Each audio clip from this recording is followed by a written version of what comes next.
Hello all, welcome back to another new video of Learn with Bhavna. Now we are on to question number 9 of MSO 001.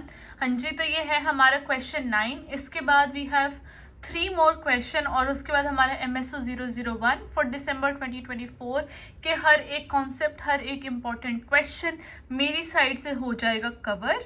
उसके additionally अगर आपको और कुछ पूछना है और कुछ इंपॉर्टेंट टॉपिक आपको लग रहा है तो आप मुझे कमेंट करके ज़रूर बता सकते हैं. आई विल ट्राई कि मैं वो क्वेश्चन, वो टॉपिक एज पर यू स्टूडेंट्स रिकमेंडेशन मैं वो कवर कर सकूं बिफोर एग्जाम.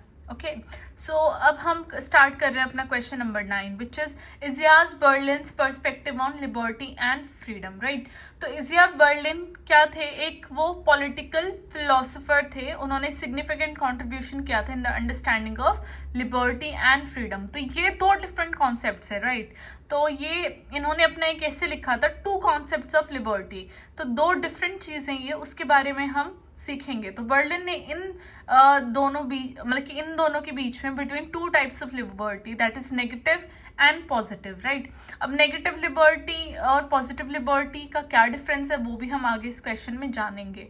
तो इज़िया बर्लिन का इसके ऊपर बहुत इम्पॉर्टेंट काम था और उन्होंने बहुत अच्छे से एक्सप्लेन किया हुआ है.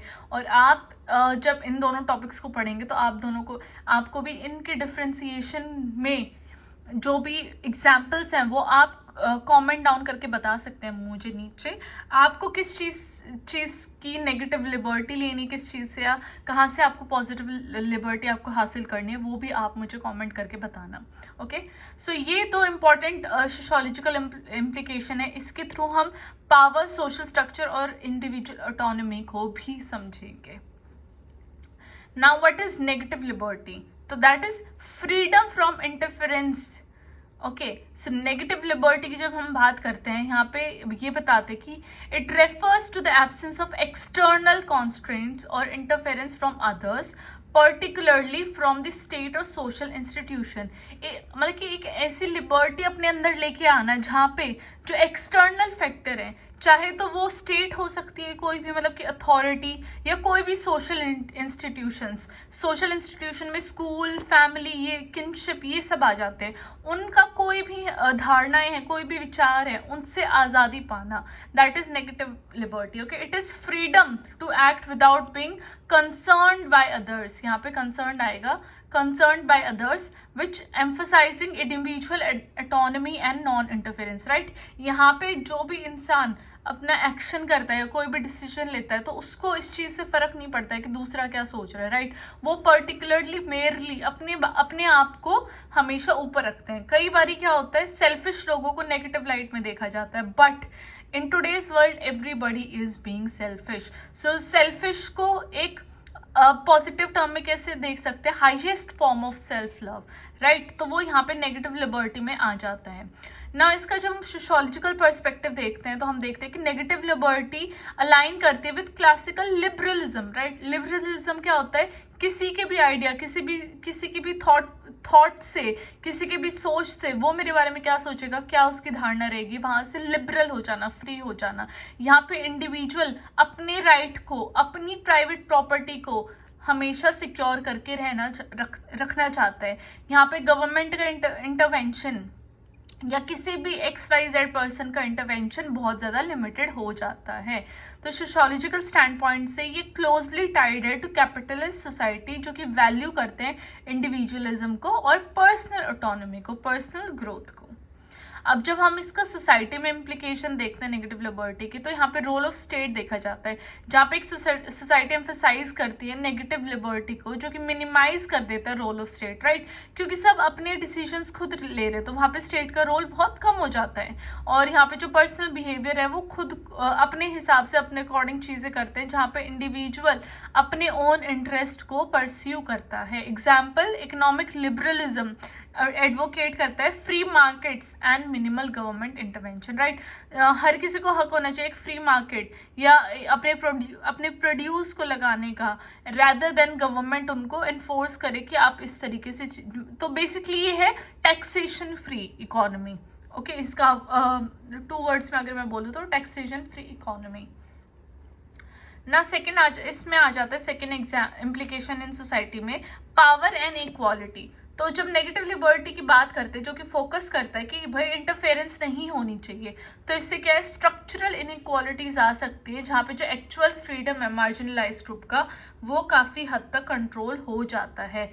फॉर एग्जाम्पल, जब एक पर्सन फ्री, नेगेटिव लिबर्टी में है तो एक person free from state interference को, बट वो रियल अपॉर्चुनिटीज पॉवर्टी की वजह से, डिस्क्रिमिनेशन की वजह से, या फिर लैक ऑफ एजुकेशन की वजह से गवा देता है। अब इसके क्रिटिक भी आते हैं, जो कि सोशियोलॉजिस्ट लाइक कार्ल मार्क्स। तो कार्ल मार्क्स ने इसको क्रिटिक भी किया और ये बोला कि जो नेगेटिव लिबर्टी है वो कैपिटलिस्ट सोसाइटीज में लिमिटेड होती है to formal legal rights and ignores वो डीपर स्ट्रक्चरल जो कॉन्स्ट्रेंट्स है इकोनॉमी के, चाहे तो वो क्लास हो या इकोनॉमिक इनक्वालिटी हो और एक्सप्लॉयटेशन हो, उन चीज़ों को इग्नोर कर देती है। तो कार्ल मार्क्स का ये कहना था कि जितने भी कैपिटलिस्ट हैं, अब सब अगर अपने तरीके से चीज़ें कर रहे हैं, तो जितने भी कैपिटलिस्ट है, एलिट सोसाइटी है, वो अपने हिसाब से चीज़ें करेंगे, और वो और भी ज़्यादा जितनी भी लोअर क्लासेस हैं, जितनी भी वर्किंग क्लास है, लेबर क्लास है, उनको और भी ज़्यादा एक्सप्लॉयटेशन होएगी, जिसकी वजह से the richer, the capitalist will become richer and the labour will become poorer. Okay, अब इसमें जो नेक्स्ट हमारी है वो है पॉजिटिव लिबर्टी। तो यहाँ पे क्या, freedom to fulfil one's potential. अब पॉजिटिव लिबर्टी में आ जाता है ये एक वन ट्रू सेल्फ को अचीव करना, अचीविंग ऑफ सेल्फ मास्टरी, मतलब खुद के बारे में इतना जान लेना कि what they truly are, right. यहाँ पे हम एम्फेसिस करते हैं कलेक्टिव एंड इंडिविजुअल एम्पावरमेंट के लिए थ्रू सोशल कंडीशन, जो कि एनेबल करते हैं एक इंडिविजुअल को उनका ट्रू पोटेंशियल रियलाइज करने में, अपने ट्रू पोटेंशियल को जानना, पहचानना और उसके ऊपर वर्क करना। अब इसमें सोशियोलॉजिकल पर्सपेक्टिव क्या देखने को मिल रहा है कि जो पॉजिटिव लिबर्टी वो अलाइन करते हुए social democratic and collectivist ideologies, जहाँ पे एम्फसाइज कर रही है role of state and society in creating conditions for individuals to flourish. अब हम सोशियोलॉजिकल स्टैंड पॉइंट से देखते हैं ना, तो ये एड्रेस कर रही है स्ट्रक्चरल एंड इंस्टीट्यूशनल बैरियर्स जो कि प्रिवेंट कर रहे हैं इंडिविजुअल्स को from achieving their true freedom, right. अब कुछ ऐसी चीज़ें हो जाती हैं जहाँ पे इंस्टीट्यूशन में या फिर एक कम्युनिटी में जो कि ऐसे बैरियर्स आ जाते हैं जिससे कि जो लोगों का ट्रू पोटेंशियल है या फिर what they want to do वैसा हो नहीं पाता है, राइट। तो ये जो पॉजिटिव लिबर्टी है वो उसी के बारे में बात कर रही है कि ऐसा नहीं होना चाहिए, बट एक पर्सन का जो ट्रू सेल्फ है, सेल्फ मास्टरी है, वो होनी बहुत इंपॉर्टेंट होती है किसी भी सोसाइटी या कल्चर को फ्लरिश होने में। अब इसकी सोसाइटी में क्या इम्प्लीकेशन है, सेम वही पॉइंट्स आएंगे। Role of the state in society, जहाँ पे पॉजिटिव लिबर्टी जस्टिफाई करते हैं कि स्टेट इंटरवेंशन बिल्कुल सही चीज़ है, क्योंकि स्टेट इंटरवेंशन होती है क्योंकि वो क्रिएट करना चाहते हैं इक्वल अपॉर्चुनिटीज़ और जो रिसोर्सेज है वो इक्वली प्रोवाइड हो, चाहे वो एजुकेशन हो, हेल्थ केयर हो और सोशल वेलफेयर हो, राइट। क्लास कास्ट के बेसिस पे यहाँ पे ऐसा कुछ नहीं होता पॉजिटिव लिबर्टी में। एग्जाम्पल, स्कैंडिनेवियन वेलफेयर एक ऐसी स्टेट है जो एम करता है ताकि वो पॉजिटिव लिबर्टी एनहांस करे, जिसमें इनइक्वालिटी रिड्यूस होती है और सोशल सर्विसेज इक्वली प्रोवाइड होती है लोगों के बीच में। So this is all about positive with in the society. Now community and collective action में क्या आ जाता है कि पॉजिटिव लिबर्टी रिकॉग्नाइज करते हैं कि इंडिविजुअल की फ्रीडम को जो कि डिपेंडेंट होता है collective efforts and social solidarity में। तो ये अभी कम्युनिटी एंड कलेक्टिव एक्शन क्या बोल रहे हैं कि जितना भी एक पर्सन के अंदर पॉजिटिव पॉइंट्स है या फिर जो भी उसकी स्ट्रेंथ है वो कलेक्टिव एफर्ट्स के थ्रू, कम्युनिटी के कलेक्टिव एफर्ट्स के थ्रू ही आती है और सोशल सॉलिडारिटी के थ्रू वो बाहर आती है। तो यहाँ पे कम्युनिटी का पॉजिटिव एक स्ट्रेंथ इन्होंने शो की है। फॉर एग्जाम्पल, जब हम लेबर यूनियंस या सिविल राइट मूवमेंट्स के बारे में बात करते हैं तो कलेक्टिव राइट्स की बात होती है, जहाँ पे ये इंश्योर किया जाता है कि इंडिविजुअल्स एक फ्रीडम इन प्रैक्टिस को अचीव कर सकें। अब इसका भी अगेन क्रिटिक आया था, राइट। सोशियोलॉजी में वही बात है, सबके थॉट प्रोसेस, सबकी थिंकिंग अलग है, तो किसी को कोई चीज़ ठीक लगती है वहीं पे उसका दूसरा क्रिटिक मिलना पॉसिबल है। जब हम पॉजिटिव लिबर्टी की बात कर रहे हैं जो कि एम्पावर करता है इंडिविजुअल्स को, ये पेटर्नलिज्म और अथॉरिटेरियनिज्म भी ब्रिंग करता है व्हेन द स्टेट या फिर एलीट ग्रुप अपनी विजन उन लोगों के ऊपर इम्पोज करता है जिसको वो ट्रू फ्रीडम या फिर कॉमन गुड के तरीके से बुलाते हैं, राइट। तो अपनी थॉट प्रोसेस दूसरे के ऊपर थोपना, चाहे वो थ्रू स्टेट हो या फिर वो थ्रू एलिट पीपल हो, राइट, जो इन्फ्लुएंशियल पीपल हो, और उसको कॉमन गुड या ट्रू फ्रीडम के नाम से उसको सेल करना। तो ये एक दूसरे की विजन लेके यहाँ पे पॉजिटिव फ्रीडम में बोला गया है, लिबर्टी में। एग्जाम्पल, जब हम टोटलिटेरियन रिजीम के बारे में बात करें, जैसे सोवियत यूनियन होगा, तो वो जस्टिफाई करता है अपने आप को कि जो स्टेट का कंट्रोल है वो क्लेम करता है to promote the collective good and individual fulfilment. तो टोटलिटेरियन में क्या होता है कि जो स्टेट होती है ना वो कंट्रोल करती है, तो उसमें वो जब उसका कंट्रोल आता है स्टेट का, तो वहाँ पे कलेक्टिव गुड या फिर इंडिविजुअल फ्रीडम के नाम से उस टोटलिटेरियन सोसाइटी को जस्टिफाई किया जाता है। अब यहाँ पे एक बहुत बड़ी टेंशन है between negative and positive liberty, जिसमें कि ये डिस्टिंक्शन देखने को मिला कि जो नेगेटिव एंड पॉजिटिव लिबर्टी वो एक रिफ्लेक्ट करते हैं fundamental sociological tension between individual autonomy and collective responsibility. Because as you saw, negative liberty में इंडिविजुअल को ज़्यादा फोकस किया गया है और पॉजिटिव में कलेक्टिव रिस्पॉन्सिबिलिटी को। तो यहाँ पे बर्लिन ने खुद से ये बोला था कि जब हम ये डेंजर देख रहे हैं जहाँ पे लोग पॉजिटिव लिबर्टी को प्रायोरिटाइज कर रहे हैं, तो ये कर्सिव सोशल इंजीनियरिंग में कन्वर्ट हो सकता है। बट उन्होंने ये चीज़ भी बोली थी कि इसकी जो लिमिटेशन है वो प्योरली नेगेटिव लिबर्टी में एड्रेस कर रही है सोशल इनइक्वालिटी को, राइट। तो दोनों के अपने आप में पॉजिटिव पॉइंट्स भी है और नेगेटिव पॉइंट्स भी है। सो इट मीन्स कि एक बैलेंस दोनों के बीच में होना चाहिए, राइट। नेगेटिव लिबर्टी को भी नहीं कंप्लीटली डिसरिगार्ड करना चाहिए और पॉजिटिव लिबर्टी को भी कंप्लीटली डिसरिगार्ड नहीं करना चाहिए। There should be a balance between both the liberties. अब जब हम बात करते हैं सोशियोलॉजिकल इंसाइट की इसी टेंशन के ऊपर, राइट, यहाँ पे जो बर्लिन ने बोला था, तो इसमें फर्स्ट पॉइंट आ जाता है हमारा इंडिविजुअल वर्सेस कलेक्टिव। अब नेगेटिव लिबर्टी एम्फेसिस कर रहे हैं इंडिविजुअल फ्रीडम के लिए, जो कि काफ़ी बारी एसोसिएट किया जाता है विद लिबरल डेमोक्रेसीज के साथ। वाइल जब हम पॉजिटिव लिबर्टी की बात कर रहे हैं तो हम देख रहे हैं कलेक्टिव रिस्पॉन्सिबिलिटी के बारे में बात हो रही है, जो कि लिंक है with welfare state and socialist societies. यहाँ पे सेकंड पॉइंट हमारा आ रहा है फ्रीडम एंड इनइक्वालिटी। अब सोशियोलॉजिस्ट ये भी आर्ग्यू करते हैं कि फ्रीडम के लिए रिक्वायर होना चाहिए एक बैलेंस दोनों के बीच में between negative and positive liberty, the point which I just now discuss, right. अब यहाँ पे उन्होंने क्या बोला कि इंडिविजुअल्स को प्रोटेक्शन चाहिए from interference from negative liberty, but उनको ये भी रिक्वायर्ड है कि उनको रिसोर्सेज के लिए एक्सेस मिले और अपॉर्चुनिटीज उनको मिले, ताकि जो उनको फ्रीडम मिला हुआ है वो उसको अच्छे से एक्सेस कर पाएँ, उसको अपनी डेली लाइफ में एक्सरसाइज या यूज में ला पाएँ in a positive sense only, right. Negative liberty की बात नहीं हो रही यहाँ पे, पॉजिटिव लिबर्टी की बात हो रही है। अगर नेगेटिव लिबर्टी की बात हो जाएगी तो मैं वो चीज़ आ जाएगी ना। Third point is modern society. अब कंटेम्प्रेरी सोसाइटीज में क्या हो रहा है, जो ये टेंशन है ये एक बहुत बड़ी डिबेट का हिस्सा बन रही है, right. Over welfare policies, affirmative action, health care and education, जिसकी वजह से नेगेटिव लिबर्टी गवर्नमेंट के इंटरवेंशन को अपोज करती है मार्केट में अपने मतलब कि रूल रेगुलेशन या टैक्सेस लाने के लिए, और वहीं पे पॉजिटिव लिबर्टी सपोर्ट कर रही है रीडिस्ट्रीब्यूटिव पॉलिसीज़ को, ताकि इनइक्वालिटी रिड्यूस हो। तो मतलब कि अगर इनका बैलेंस भी ला रहे हैं तो वही बात है, जो लोग नेगेटिव को सपोर्ट कर रहे हैं उनको काफ़ी सारी चीज़ें गवर्नमेंट के इंटरवेंशन की नीड नहीं लगेगी, वहीं पे जो पॉजिटिव को सपोर्ट कर रहे हैं वो तो चाहेंगे कि गवर्नमेंट आए। तो ये भी एक बहुत बड़ा अपने आप में युद्ध सा निकल के आता है, राइट।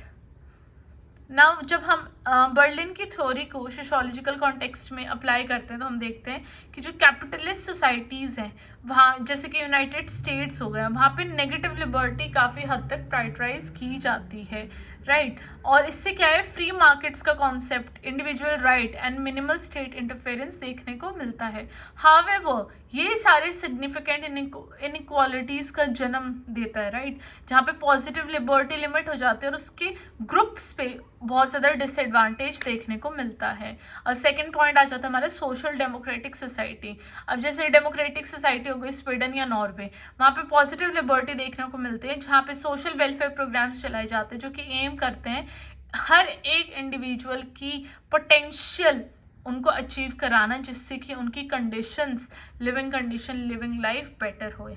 ओके, सो वो एक इन टोटलिटी को चीज़ों में देखते हैं सोशल डेमोक्रेटिक सोसाइटीज़। थर्ड आ जाता है हमारे सिविल राइट मूवमेंट्स। अब सिविल राइट मूवमेंट्स जो यूएस में हुए थे या फिर एल्सवेयर, वो इलस्ट्रेट करते हैं दोनों के बीच में एक balance between negative and positive liberty, जहाँ पे legal equality that is negative liberty achieve की जाती है through civil rights laws, activist and continue to fight for social and economic equality. Economic equality में क्या है, पॉजिटिव लिबर्टी आ जाती है, जो कि सिस्टमैटिक रेसिज्म एंड इनइक्वालिटी को एड्रेस करती है, राइट। तो ये दोनों डिफरेंसेस भी देखने को मिलते हैं ना। इसमें हमारा फोर्थ पॉइंट आ जाता है अथॉरिटेरियन रिजीम्स। अब जैसे कि हमने अभी पीछे टोटलिटेरियन सोसाइटी के बारे में बात किया था, वो क्लेम करते कि वो पॉजिटिव लिबर्टी को प्रमोट करते हैं बाय एनफोर्सिंग कलेक्टिव गोल्स होने चाहिए, और ये ऐसे करते हैं कि जो नेगेटिव लिबर्टी है उसको सप्रेस कर देते हैं इंडिविजुअल फ्रीडम्स को, राइट। क्योंकि वो जब उनका फुल फोकस अगर कम्युनिटी के ऊपर है तो इंडिविजुअल फ्रीडम को तो वो एक तरीके से निगलेक्ट करेंगे या उसको हटाएंगे। तो ये अथॉरिटेरियन रिजिम बल्कि जो स्टेट या गवर्नमेंट सिर्फ अपनी चलाती है, तो वहाँ पे जो नेगेटिव लिबर्टी है उसको सप्रेस, दबा दिया जाता है। अब हम बात कर लेते हैं कंक्लूजन की। कंक्लूजन आपको लास्ट में एक सेपरेट पैरा विद हेडिंग देनी ही देनी है। ओके, सो इजिया बर्लिन ने डिस्टिंक्शन किया between negative and positive liberty के बीच में। उसमें उन्होंने एक वैल्यूएबल फ्रेमवर्क दिया जहाँ पे उन्होंने अंडरस्टैंड किया between complexity of freedom in society. अब सोशोलॉजिकली ये हाईलाइट कर देते हैं tension, right, between individual autonomy and collective responsibility, जहाँ पे स्टेट का रोल इन शेपिंग फ्रीडम बहुत इंपॉर्टेंट बन जाता है, और स्ट्रक्चरल इनइक्वालिटीज अफेक्ट करती हैं इंडिविजुअल की एबिलिटी को, ताकि वो अपने राइट्स को एक्सरसाइज कर पाएँ। तो एक जो बैलेंस्ड अप्रोच जो देखने को मिली ना, उससे between both like negative and positive liberty के बीच में जो एक बैलेंस अप्रोच देखने को मिलती है, वो बहुत इंपॉर्टेंट हो जाती है, ताकि एक जस्ट एंड इक्विटेबल सोसाइटी बनाए, मतलब कि जहाँ पे लोगों की सुनी भी जा रही है, बट स्टेट का भी रोल है in creating the equality among different people, right. तो ये चीज़ बर्लिन ने भी बोला। तो आई होप ये क्वेश्चन ईजी था अंडरस्टैंड करने के लिए, बट आपको थोड़े से कॉन्सेप्ट अपने क्लियर रखो। बाकी this is a very easy question, easy concept to clear.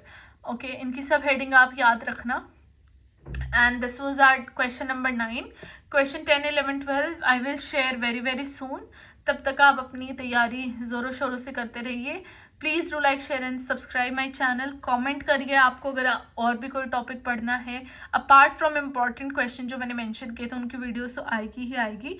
या फिर आपको बीच में कोई कॉन्सेप्ट समझ में नहीं आ रहा, कोई सब हेडिंग समझ में नहीं आ रही है, तो वो भी मुझे बताइएगा। I will definitely share a short video, या फिर कोई भी नोट्स वगैरह मैं आपके साथ शेयर कर सकूं तो मैं ज़रूर करूँगी।